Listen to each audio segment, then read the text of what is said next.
You could tell I was anxious to make this next introduction. Congratulations again, Chucky. So I started my introduction of Kate Adams, Senior Vice President and General Counsel at Honeywell. Kate is responsible for managing all of the company's legal affairs, government relations, health, safety, and environmental affairs, product stewardship and sustainability, and global security.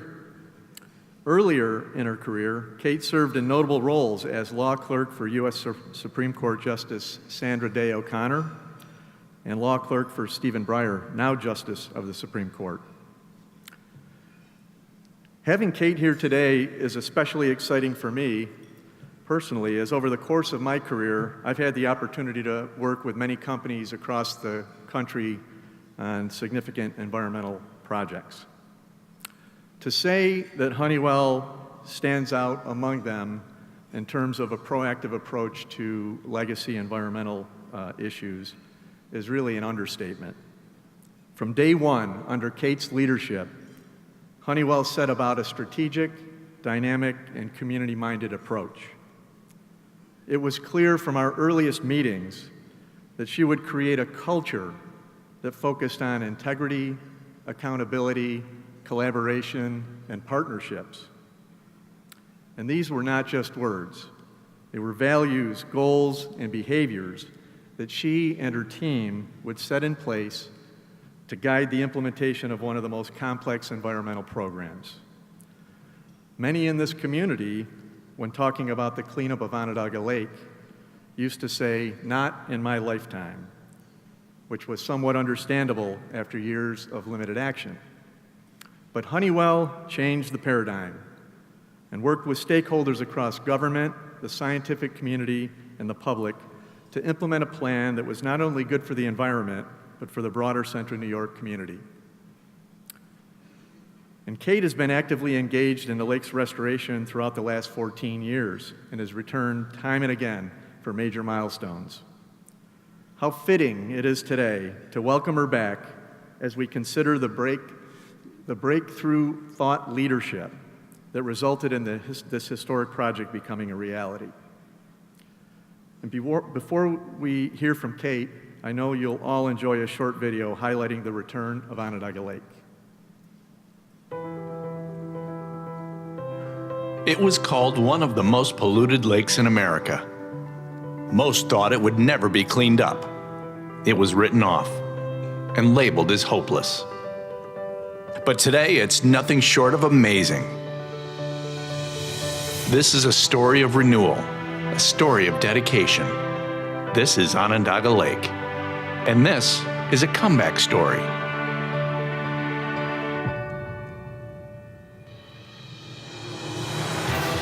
In 2016, Honeywell completed New York State's dredging and capping plan using technical excellence and innovative approaches. The water quality in Onondaga Lake is the best it's been in more than 100 years. More than 1 million native plants, trees, and shrubs are being planted, creating a thriving green corridor of wetlands. And more than 230 wildlife species call the area home. The community has embraced the turnaround too. The lake has gone from an issue to an asset. The Lakeview Amphitheater brought in more than 200,000 concertgoers in its first year, and thousands of people celebrated a renewed lake at the inaugural 2016 Onondaga Cup and Lake Fest. A recovery of this magnitude was only possible through collaboration and through sound science, community engagement, sustainable practices, and a commitment to health and safety. The story has taken on a direction few ever thought possible. Onondaga Lake is a source of pride and an economic driver for the region. In other words, Onondaga Lake is back.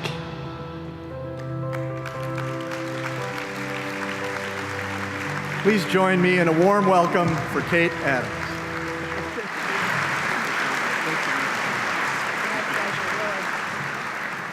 Wow, it is just such an enormous pleasure to be here.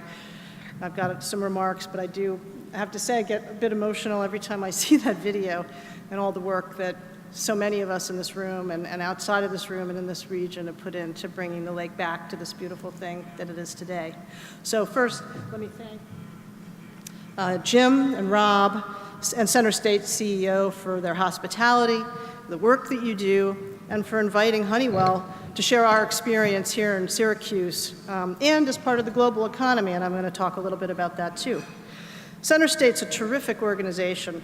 We have independent, forward-thinking strategies and a penchant for getting the right work done. I'm tremendously pleased to be here today with people who are doing so much to keep and grow businesses in central New York and to grow a competitive environment here. Jim, in particular, thank you for being such an outstanding partner for us. You've been involved in the cleanup and the restoration of the lake for more than 14 years. I'm extremely proud of the work that we've done together, and especially under John McAuliffe's leadership, my friend and colleague sitting over here, I know many of you know John, to produce such an amazing and sustainable outcome.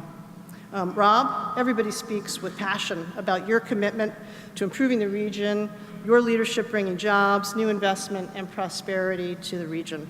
As CenterState continues to advance the projects detailed in the Upstate Revitalization Initiative, Honeywell stands ready to work with you and your partners to find productive end uses for our many properties in the area, and we do own quite a lot of land here with a lot of interesting potential in the future. Of course, I need to offer a special thanks and congratulations to Chucky. She is truly a national treasure. Chucky, your contributions will leave a major mark on this community for many, many years to come. So thank you, and thank you for working with us so wonderfully over many years as well. I also want to recognize Lieutenant Governor Hochul and her comments about the revitalization that's occurring here in the region. And then a very, very special thanks to Joni Mahoney. I met Joni right after she took over for Nick Pirro. I'm not going to get right exactly how long ago that is, but it's a number of years.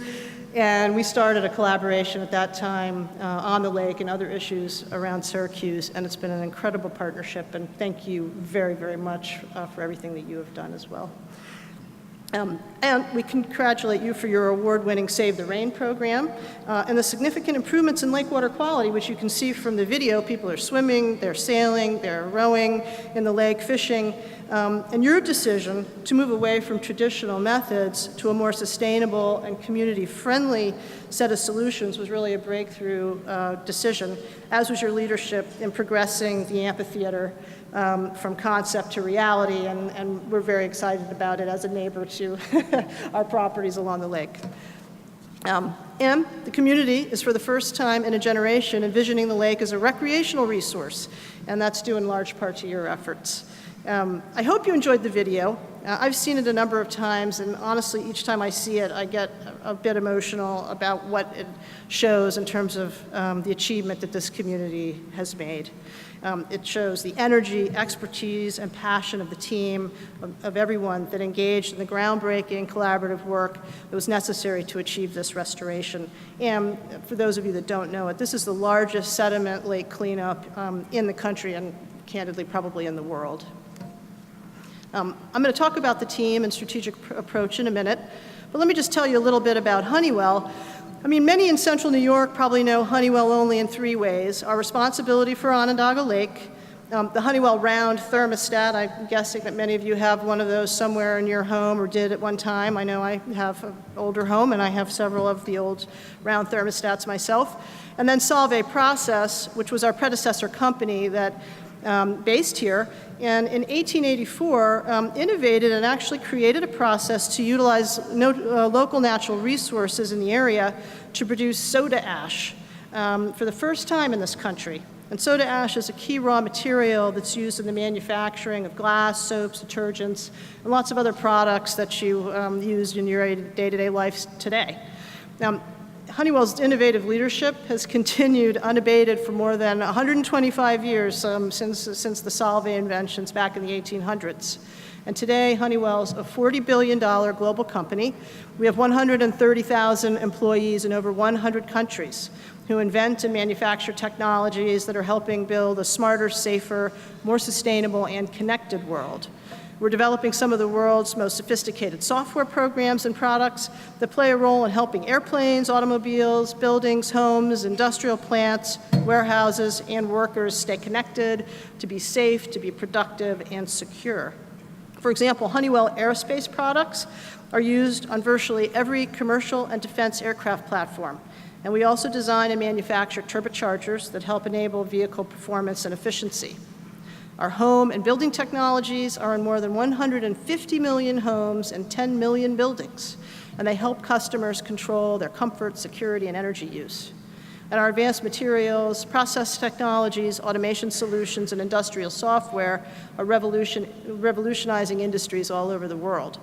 Our innovations in connected technologies, which is one of the new areas that we're focused on as we've moved into this digital economy, are helping us transform from a traditional manufacturer of products to a software industrial company. And we're particularly focused on leveraging our understanding of how the digital and the physical connect together to create the best product and experience for our many customers. In order for companies like Honeywell, who are based in the US, to continue to grow at home, we need policies that will enable business and help us remain competitive while also growing in other regions around the world.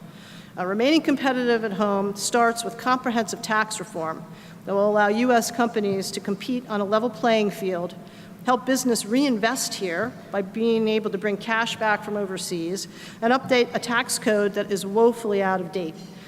Just to put this into context, we have not updated and reformed our tax code since before the internet was invented.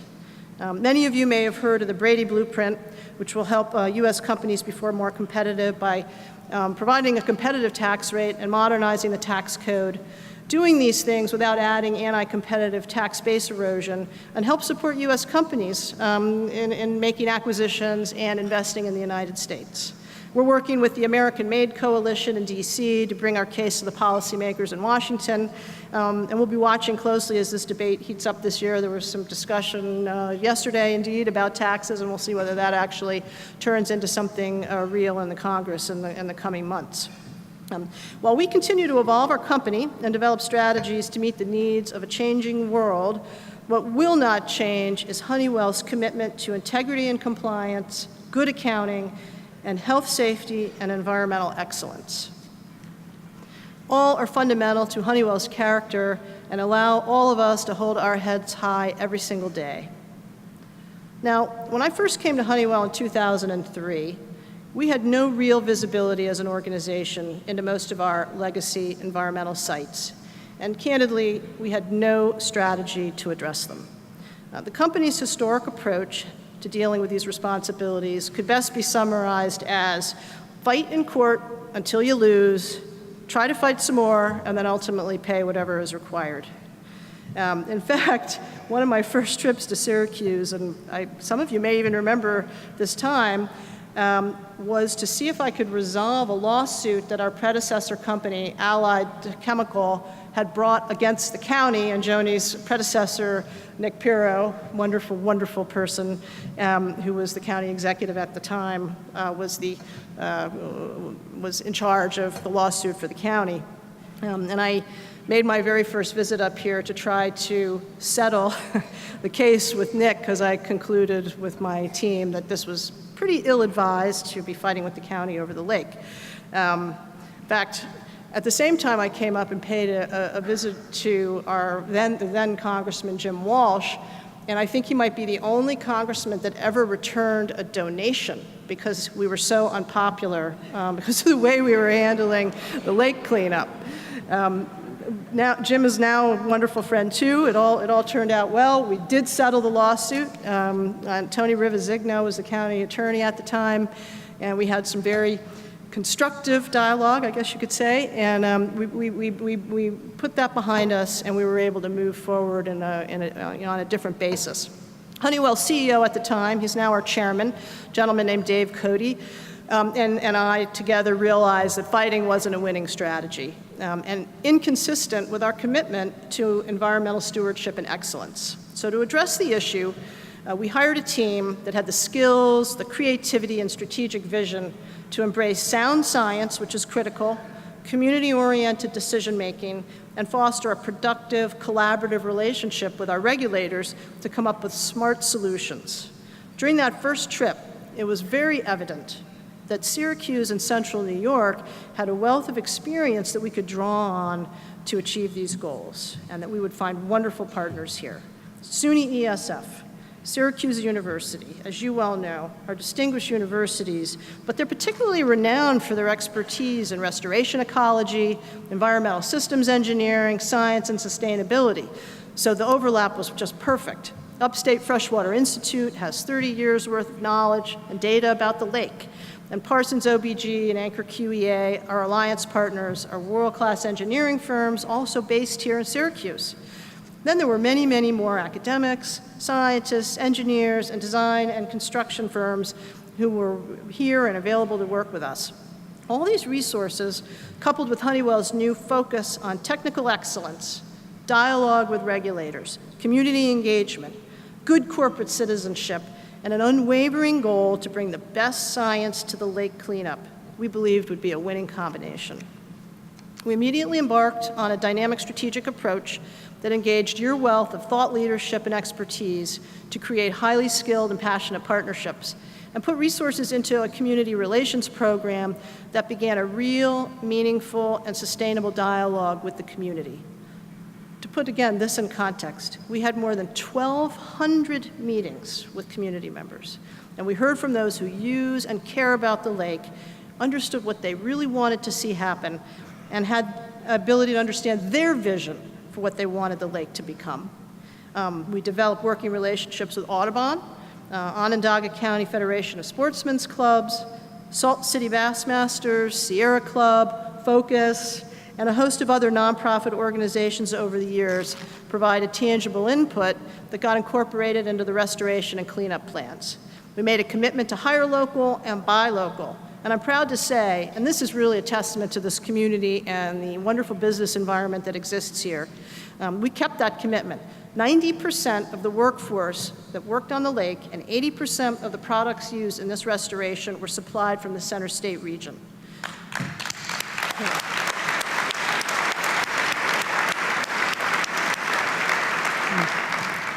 Now, those construction workers, engineers, technical experts, academics, communicators, and scientists work seamlessly, professionally, and collaboratively with national experts on unique partnerships that advanced our goals as one.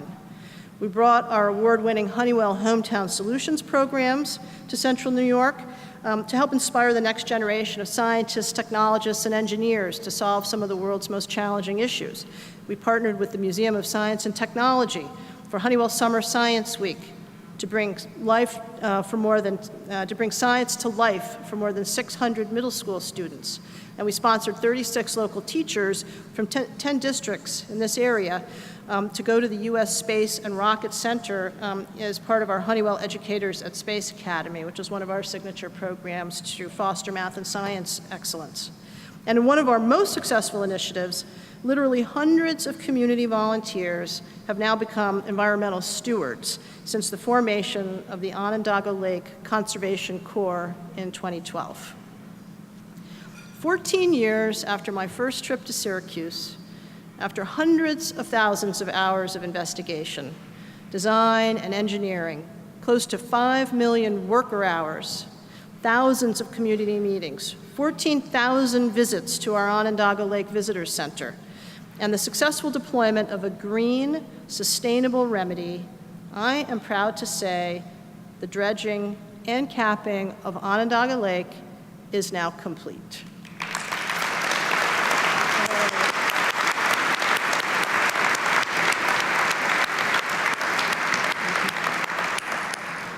And what's even more wonderful is the lake is returning and recovering even faster than we could have ever envisioned. 74 acres of wetlands have been created and enhanced, and nearly 600,000 native trees, plants, and shrubs now provide diverse habitat for more than 230 returning wildlife species. Geddes Brook and 9 Mile Creek are restored and are providing new green corridors from the lake to upland areas.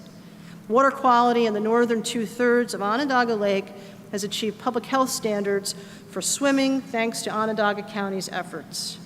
And the team advanced a world-class OSHA safety rig, ensuring that the workers who did this work came home safe each and every night. The community is now once again opening its eyes toward the potential of Onondaga Lake. Thanks to the Lakeview Amphitheater and the initiatives led by County Executive Mahoney, the community is getting a look at the new and improved lake. More than 200,000 attended the inaugural concert season, and the word is out that this is a terrific, one-of-a-kind venue. County continues its plans for new boat docks. The Onondaga Cup and Lake Fest is gearing up for another successful regatta this summer in July, and the World Canals Conference is coming to Syracuse in September, highlighting the lake's rebirth. More exciting news was actually announced just this past week. Federal and state agencies have been working on these projects, outlined 20 new projects designed to greatly increase public access, provide new fishing piers and boat docks, and enhance and preserve about 1,800 acres of valuable habitat in the Onondaga Lake watershed. These projects are above and beyond anything that I've talked about and would be new additions to this wonderful lake environment.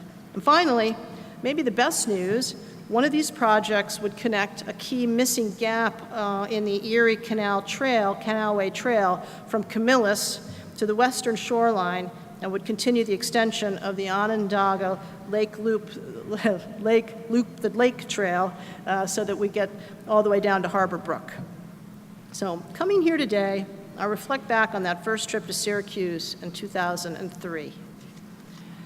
At that time, Honeywell set about on a strategic path to address our environmental legacies in a responsible and sustainable way, to form community partnerships, to collaborate with local experts, to use the best science and engineering available, to utilize local resources and labor, and to work with government regulators, not against them.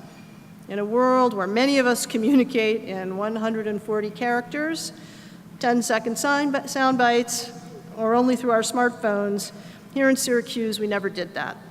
We sat across tables at churches, town halls, diners, and government offices from Syracuse to Albany, and in people's living rooms, listening and incorporating what we heard and put that into our plans. We rolled up our sleeves, working side by side with our engineers, scientists, and local families, planting native plants and streams, and along the lakeshore. We opened our door to the community, they opened their doors to us. We listened intently, we built relationships, and formed partnerships that will last a lifetime. We did not do this by ourselves. We did this together. We decided to set aside our differences, build on our expertise, and not to focus on the obstacles, but on the goal. And this is a remarkable and unprecedented accomplishment. This is your lake, this is your success, and this is happening in our lifetimes. So thank you, and thank you, Rob, for inviting me to share this story with everybody here. Thanks.